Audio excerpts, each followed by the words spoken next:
Un saludo cordial para todas las alumnas y alumnos del CEPROGAM. Continuamos con estas clases virtuales en el módulo de danza, en el curso de especialización para inicial, primaria y secundaria. Seguimos con el tema sobre la cultura afroperuana, ¿no?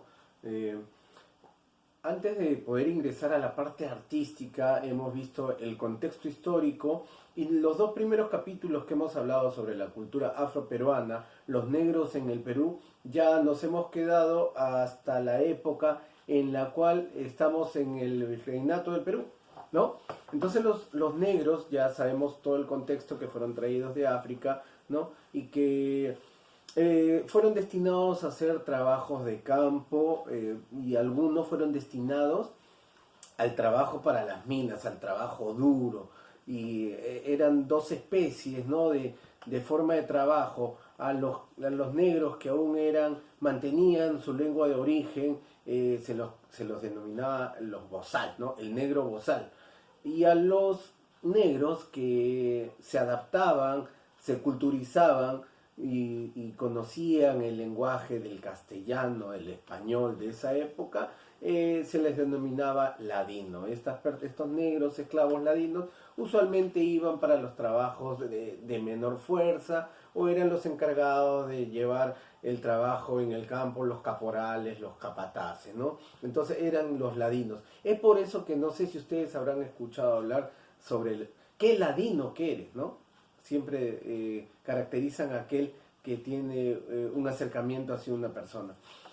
Bien, nos hemos quedado hasta esta parte de la historia y aquí es donde voy a entrar con una parte artística. Ojo, el contexto histórico de la música afroperuana es inmenso, inmenso, ¿no? Entonces, estudiar superficialmente esta manifestación cultural, artística, sería descabellado, ¿no?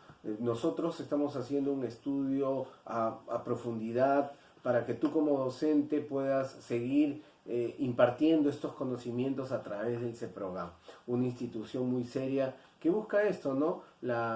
El estudio serio de las manifestaciones artísticos culturales que se dan. Bien, hasta este momento el negro estaba aquí en este continente, en el Perú y en diferentes partes del continente americano, ¿no? Y cada negro tenía su comunidad, su centro donde ellos eran esclavos en ese entonces, ¿ah? Ojo, tener en cuenta eso. Y también queda un punto, acuérdense de que los negros que no querían seguir oprimidos ante la esclavitud, ellos escapaban.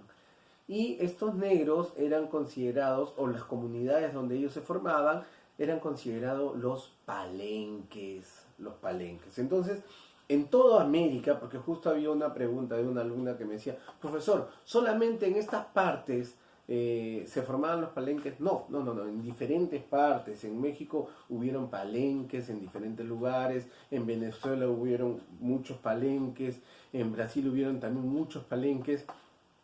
En la clase pasada te había hablado de algunos palenques que se situaban, ¿no? En este caso, como los españoles, después de buscar tanto la capital del Perú, y sabemos que hubo diferentes lugares donde pudo haber sido la capital del Perú, como Jauja, como Arequipa, pero se asentaron en Lima. Inclusive acuérdense de que la historia nos relata que Pachacama pudo ser la capital del Perú, pero debido a su falta de acceso a través del río, también porque no descargaba mucha madera, que era en ese tiempo el material que servía para, ¿no? para hacer actividades en ese entonces, eh, Lima fue designada la capital, ¿no? Y ahí es donde empieza todo el tema de esclavitud y el virreinato y todo eso. Y el negro, en este caso, Lima tenía una gran muralla, ¿no? Los estudios nos hablan de que Lima tenía una gran muralla y de que los negros aprovechaban, al escapar se formaban estos palenques y muchos de ellos, por ejemplo, se iban a la zona de Vitarte, a la zona de Chosica, por la parte sur, aquí se venían para la parte de Cieneguilla, la zona de Pachacama en ese entonces, toda esta parte se formaban palenques, comunidades que salían de la esclavitud, se escapaban y formaban. Bien, en este caso, estos negros que ya estaban consolidados en esta parte, tenían un culto.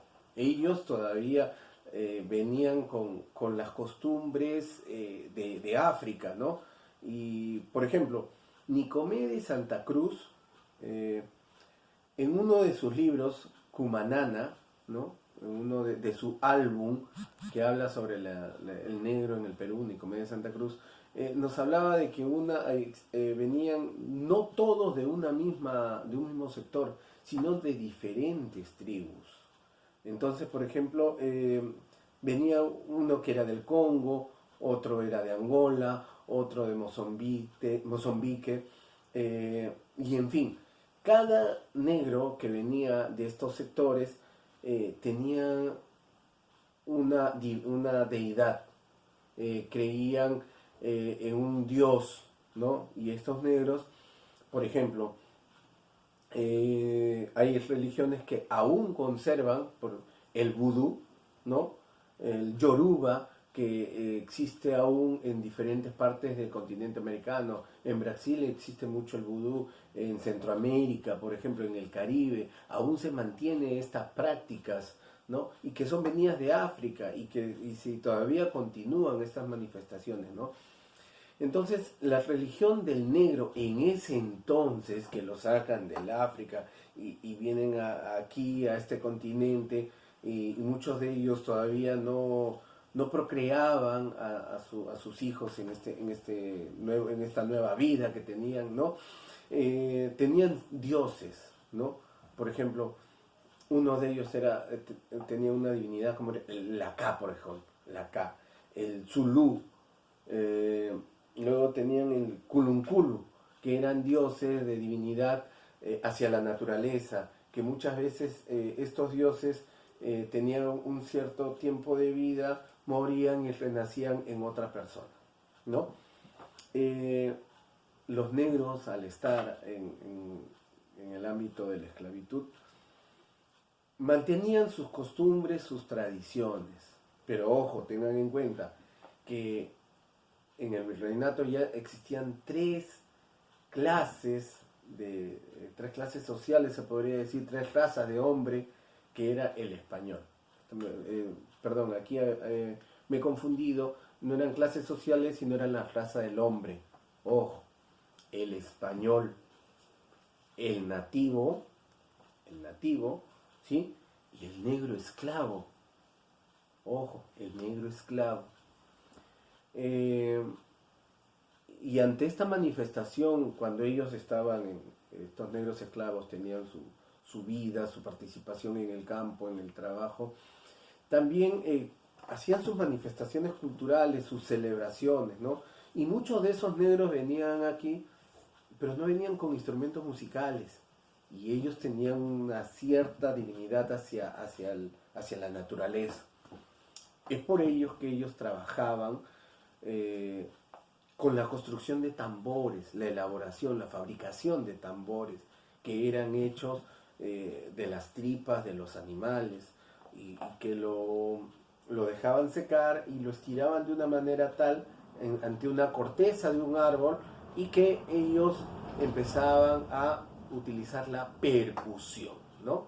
La percusión. Y ellos adoraban hacia los dioses en la noche, ¿no?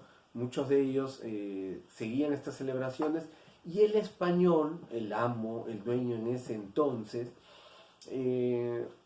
decretó no el uso de tambores, porque ellos veían de que era un símbolo diabólico, satánico, por este tipo de manifestaciones que tenían hacia esos dioses, ¿no? Y muchos de ellos eran prohibidos estas manifestaciones, y esos instrumentos no habían aquí. Entonces el negro se empezó a adaptar a este nuevo cruce de situaciones. Entonces mira, Ese es el inicio de la manifestación negra aquí en el Perú. En el Perú ya estamos en un cierto, de acuerdo a la línea de tiempo, hemos llegado hasta el virreinato del Perú, donde el negro ya llegó, ya está aquí. En el próximo capítulo vamos a hablar acerca sobre el criollismo y el mestizaje.